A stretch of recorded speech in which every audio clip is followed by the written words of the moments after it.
Under the leaf, stomata absorbs CO2 and lets out extra O2 from photosynthesis.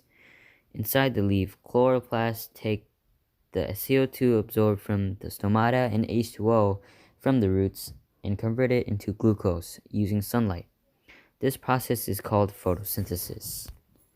If there is no sunlight, photosynthesis cannot happen, for it is light dependent.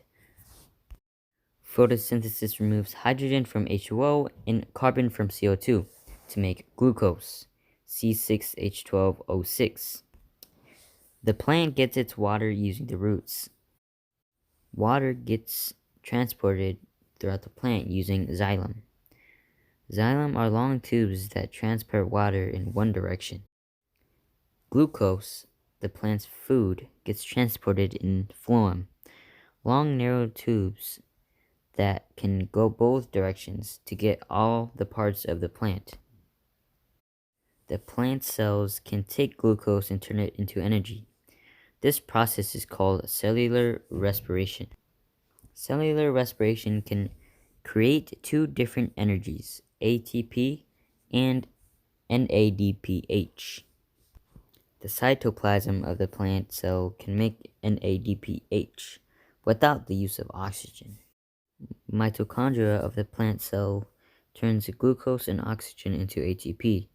This process can produce CO2. During cellular respiration, hydrogen can recombine with oxygen to create more water. Cellular respiration can still happen at night, for it is not light dependent. A plant cell needs energy to go through mitosis. Mitosis is the division of one cell into two. Plant cell needs the energy to make two of everything to make the other cell. This means it needs to duplicate its DNA or RNA.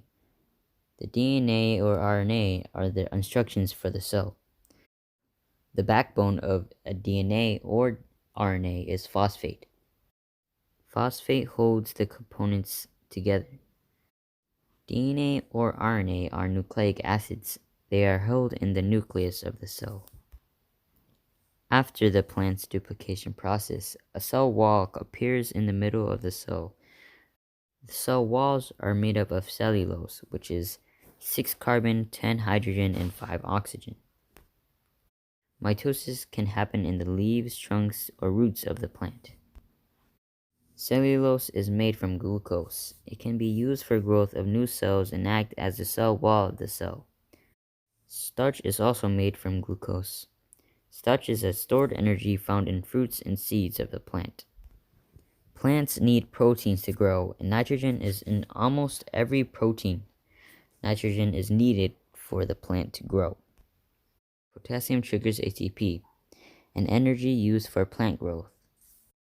Potassium regulates plant metabolism. Phosphorus stimulates root growth. Phosphorus also transfers energy around the plant.